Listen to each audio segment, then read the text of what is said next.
you have to remember that when these people were writing, religiosity was the norm amongst human beings.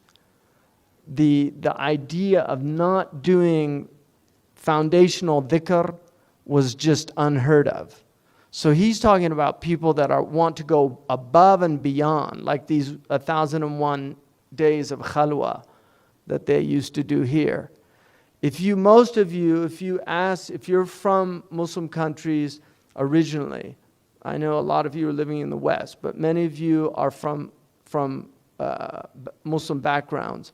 If you ask your fathers or mothers what their grandparents used to do when they were kids, what they remembered, even some of you might have grandparents like that now. They read usually every day Yasin, Waqi'ah, Mulk. Many of them read Alif Lam Mim Sajda. They read every Friday Kahf.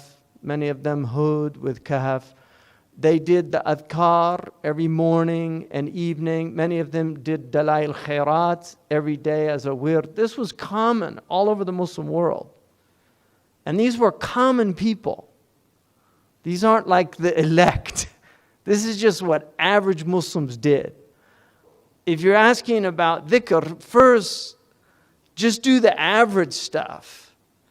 And if you're doing that on a regular basis, and none of that will harm you, if you're doing that on a regular basis and you want more, then that's another matter. But if you're not doing the baseline, then the idea of worrying about, what dhikr is going to be beneficial for you or what's not, that's just a academic question. So that's what I would say. Most of us just need to do baseline. If you can do a juz of Quran a day, Allahu Akbar. That used to be the norm. It still is in Morocco amongst the older Moroccans who go to the masjid on a regular basis. Every Maghrib and every Fajr, they read a hizb. So every month, based on the lunar month, if you live in Morocco, you know what month it is, what day it is in the lunar month, based on what hizb they're reading. So if they're on the 16th hizb, it's the 16th day of the lunar calendar. You just go to the masjid and you'll know. That's Morocco, and it's a great blessing that they have that. The Muwahhidun introduced that into Moroccan culture. But it used to be Ibn Jubair, if you read his account traveling around the Muslim world, that was the norm in the Muslim societies. They did khatam of Quran in every masjid every month. That was a norm. So there's a lot people can do before they should start worrying about what's, Some people, they'll take divine names and they'll start doing the name over and over again.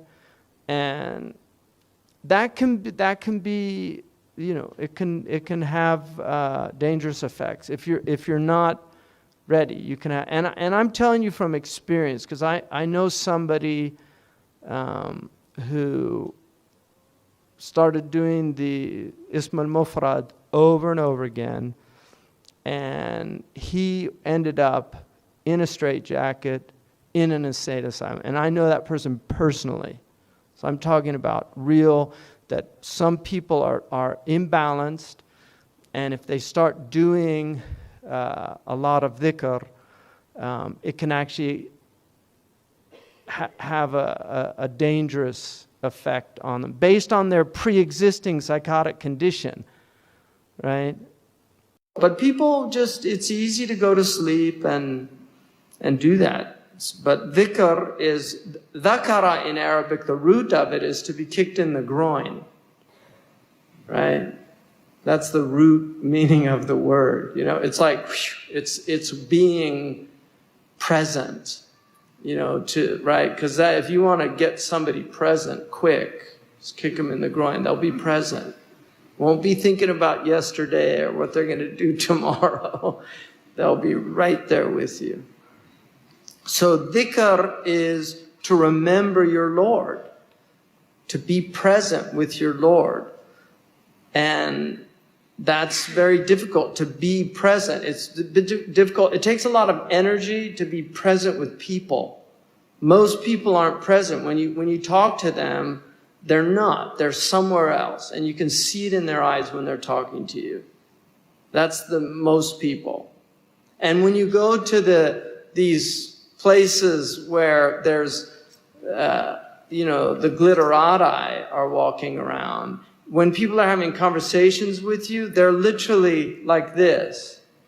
They're looking around to see if there's somebody more interesting to go have a conversation with.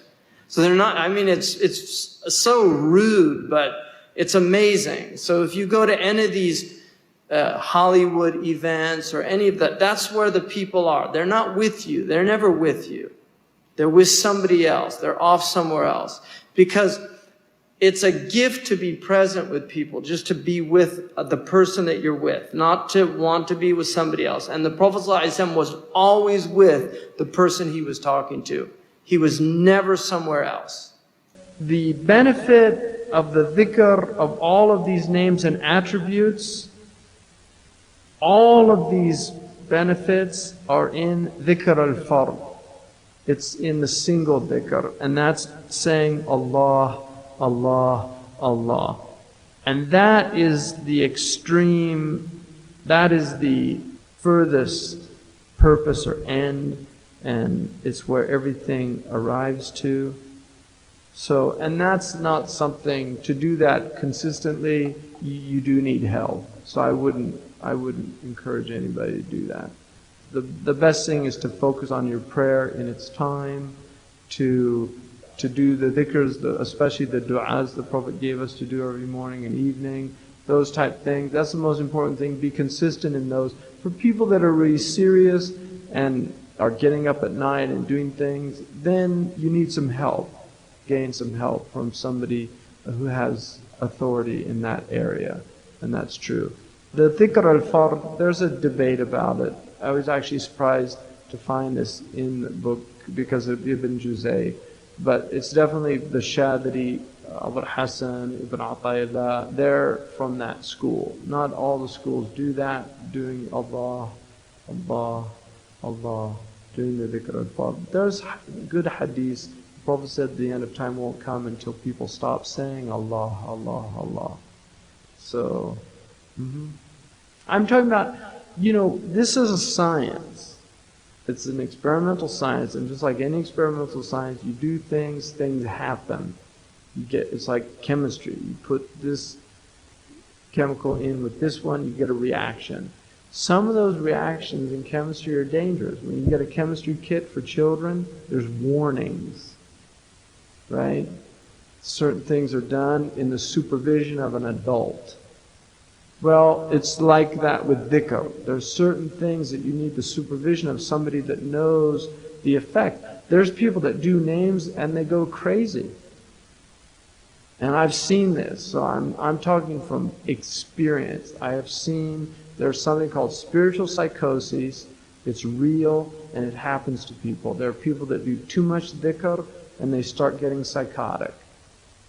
And that's why certain dhikrs are cold. They're cool, like prayer on the Prophet is a very cooling dhikr. It subdues the self. And there are other dhikrs that heat it up and they start burning things up and people can't take it. And then people are different. Some people are very balanced by nature. Other people are very volatile. So the dhikrs they do should be appropriate to the type personality or character that they have. And I would generally say, dhikr is medicine. Allah describes it as shifa, right? The Quran is a shifa. There are over-the-counter drugs, and then there are drugs that you need a doctor for. All right? As simple as that. You have over-the-counter drugs. Most of what the Prophet gave us is over-the-counter. But when you start getting into numbers and specific, like doing specific names, you need people that know what they're doing with that. Because it's just not appropriate for people to be doing certain things. So, with caution.